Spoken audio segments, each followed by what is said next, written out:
Let me ask you a question. Yes. You don't believe that your client's statement potentially of I beat a murder rap might be an admission? He was, it's not in dispute. He was arrested for murder. Okay. I mean, that's known.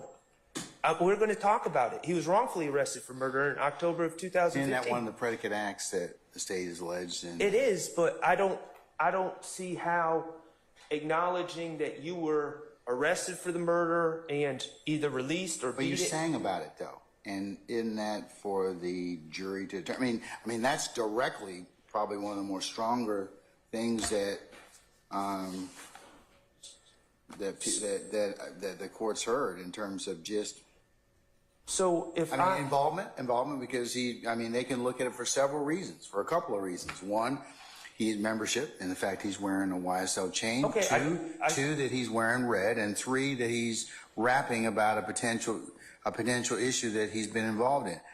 So, two, and if it's alleged as part of one of the overt acts, of course, the state's got to lay a foundation as to that, but. And I'm going to go into 1 and 2, and I'm not going to push back on that, Judge, the chain and if wearing red, but the referencing. I mean, if I write a book, if I'm arrested for murder and I write a book, talk about, well, I was arrested for murder, and this was what it was like for me in Rice Street, and this is and I beat the case, and then the state, and I don't say anything about the allegations. Nothing about guns, nothing about motives, nothing about anything. And then the state charges me with murder 10 years later. I wouldn't see the relevance of me in a book saying, oh, I was arrested for this. We all know he was arrested.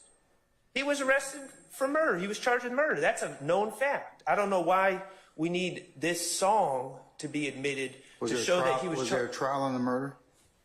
No, this is the trial. Okay, all right.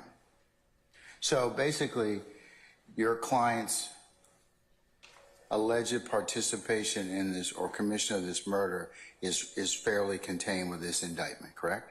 Correct. Okay, so why wouldn't that be considered potentially a statement against interest or? Because it's not against interest. He's just stating a fact. He was charged with murder. Okay. I mean, that's not against interest. I know, but you have a choice as to whether or not you want to say anything or. One of the beauties of our Constitution is, hey, you can, a couple things. You certainly have a freedom of speech, but certainly you have, advice of counsel, and certainly you have the issues of whether or not, whether or not you make statements that are against your interests. And especially if you put them in a song, relative to what you potentially might have been involved in, not just, and I'm saying that nexus is something that is a little bit. Baker speaks to where the court's got to look at in footnote 16. That it's not like he's not involved in the video. He's prominently posted in the video, and it's not like somebody else is attributing those statements to him. No. So, I think it's a little different. Well, I disagree Sure. that it's relevant, but I will also talk about the probative value in a second, okay? To the extent there's probative value, because there also needs to be 403 balancing. I don't believe it's relevant, but we'll talk about the probative value.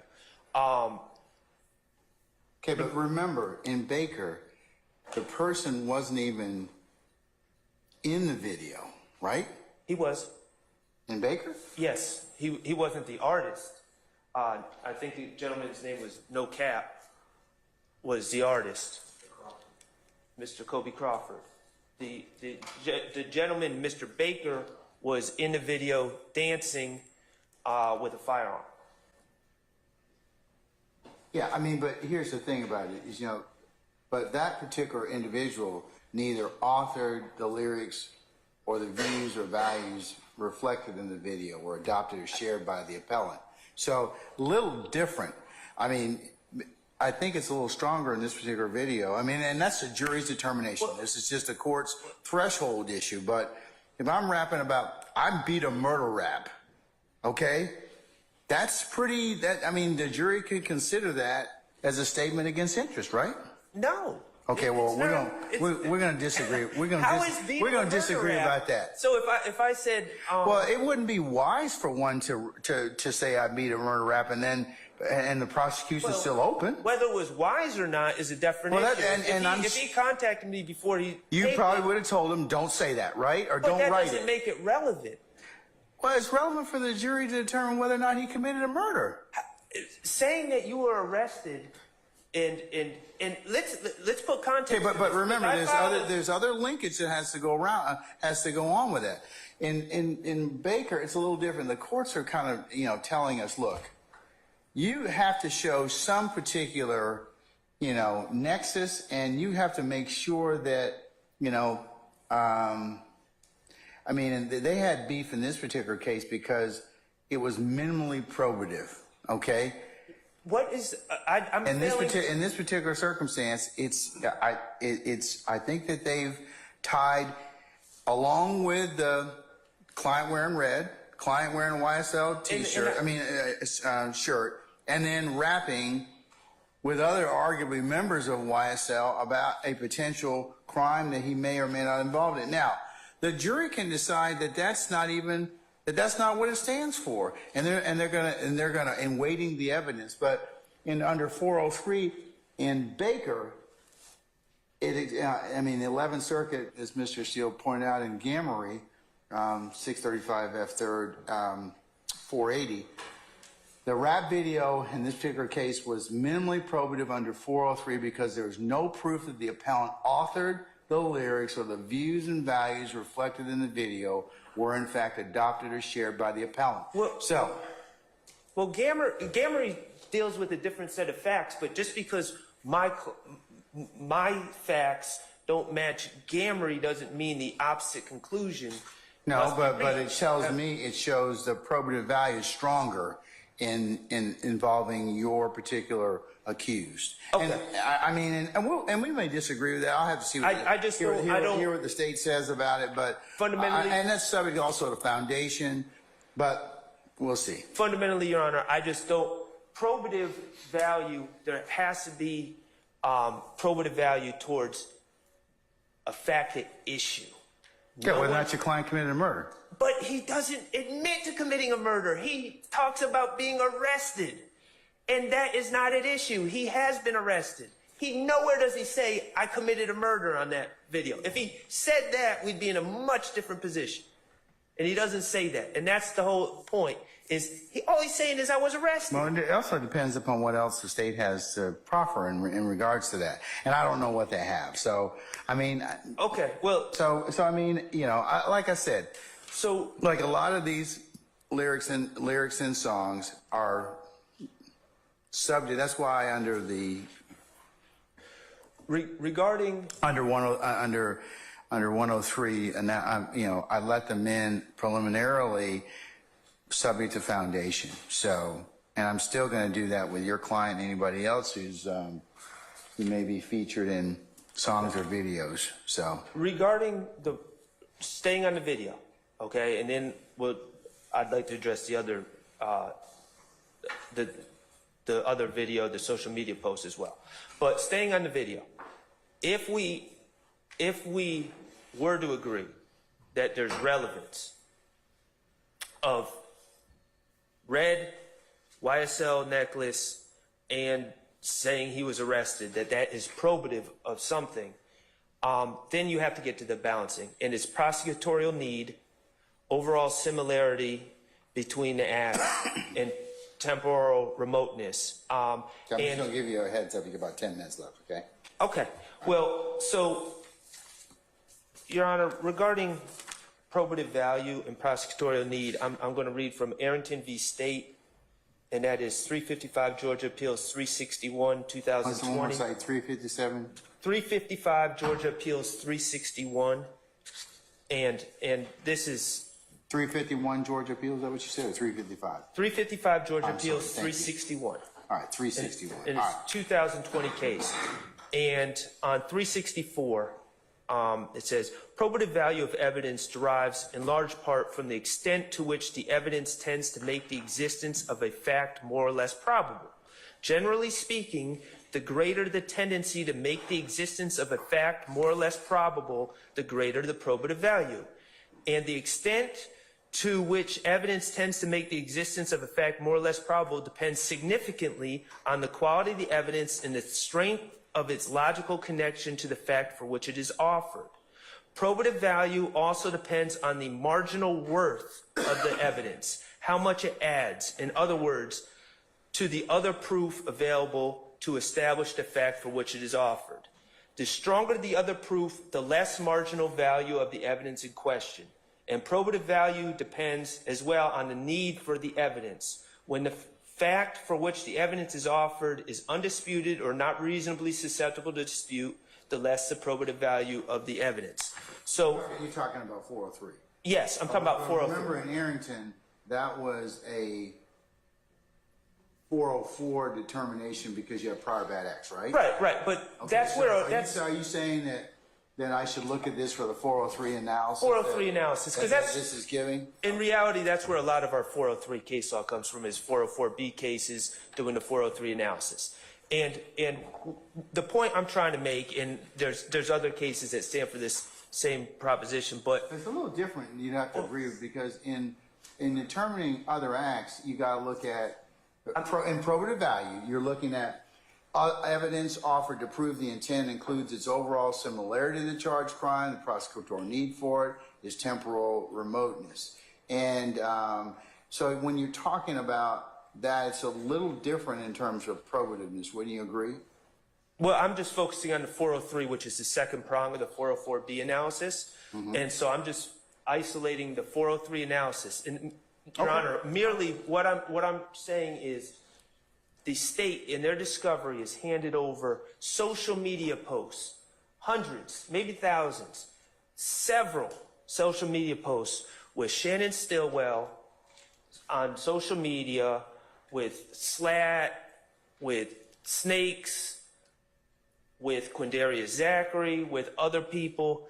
If the whole point of this is he's wearing a YSL necklace and he's wearing red, if that's what this is really all about, A, they could just show a screenshot of wearing the YSL necklace and that would equally prove the point. B, they could show any of these other pieces of evidence shared the discovery. They have a plethora of evidence that they claim ties Mr. Stillwell to YSL and to Quindarius Zachary. So the video, the playing of this video and those rap lyrics, which talk about robbing drug dealers, which talk about carrying a stick, are it's completely unnecessary, and it provides no marginal probative value, because those same arguments can be proven through other means, and that's the whole point of that. Is robbing the drug dealers and carrying a stick part of the homicide, the alleged homicide? No. Okay. And All right. And so, danger of unfair prejudice, I think Mr. Steele talked about it. Obviously, references to robbery, and I think that's pretty self-explanatory. And essentially what it comes down to, the real value of this is not to show that there's a nexus, an evidentiary nexus to any of the offenses that Mr. Stillwell is charging, but the real value is it comes down to propensity. It shows a violent disposition. And you know, there's several cases. I know I want to preserve some time. Strong v. State, 309, Georgia 295. Thompson v. State, 303, Georgia 533. Moon v. State, 312, Georgia 31. Arrington v. State, which I already cited. And all these cases come after the change in the, and again, a lot of 403 analysis comes under 404B in our case law, and it comes after the change in propensity no longer being a permissible use of 404B, and then a 403 analysis to find what non-propensity value does this evidence contain, and then weighing it against the danger of unfair prejudice. So now, Your Honor, regarding the other video, I just want to, Now, you have to point to which one you're talking about. the Is that one in the car. Stillwell 1 or Stillwell 2? Stillwell 2. Okay, all right. Okay, so I just wanted to read about unfair prejudice briefly.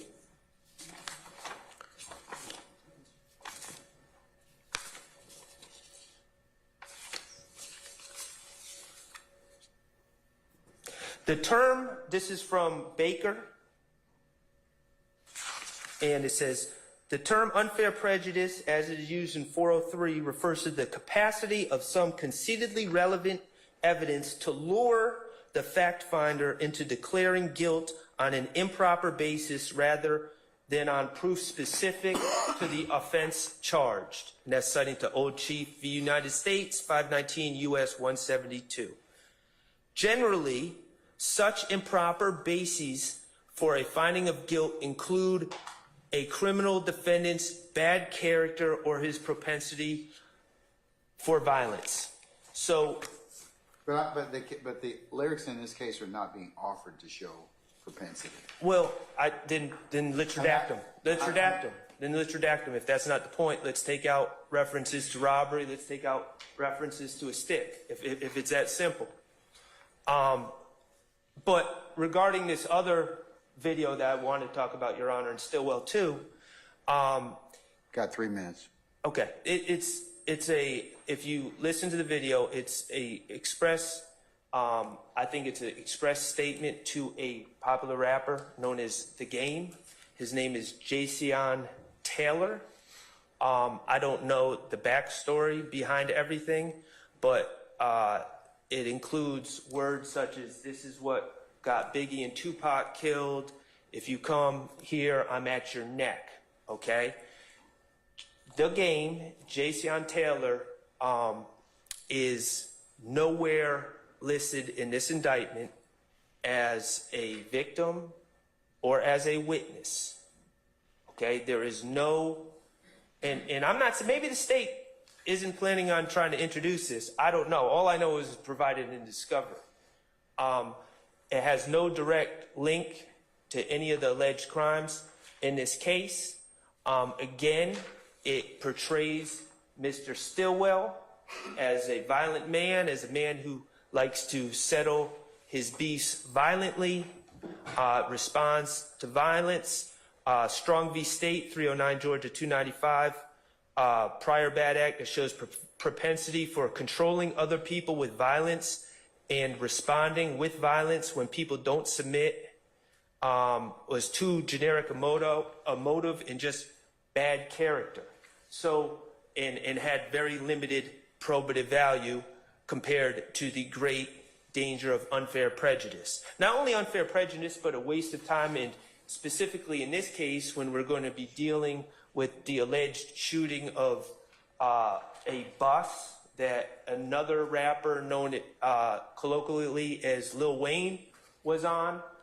It presents the possibility of confusion of the issues as well. There is nothing in this case that has anything to do factually with that video that depicts Mr. Stillwell and others. But it does have great danger for unfair prejudice. It will encourage jurors to determine guilt based on those concerns that I read about from the Baker case, that I quoted from the Baker case. And for that reason, that fails the 403 balancing test, the danger of unfair prejudice and other issues, as well as confusion of the issues, substantially outweighs any probative value, which is none in that video. We believe also, going back to the rap video, respectfully, Your Honor, that Which video? the Stillwell one, Okay, all right. that the scant probative value that Your Honor identifies in that video, that I respectfully disagree with, but the scant probative value is substantially outweighed with the danger of unfair prejudice in that video. And so for those reasons, we would ask that Your Honor rule both videos inadmissible in this trial. Thank you. All right, thank you.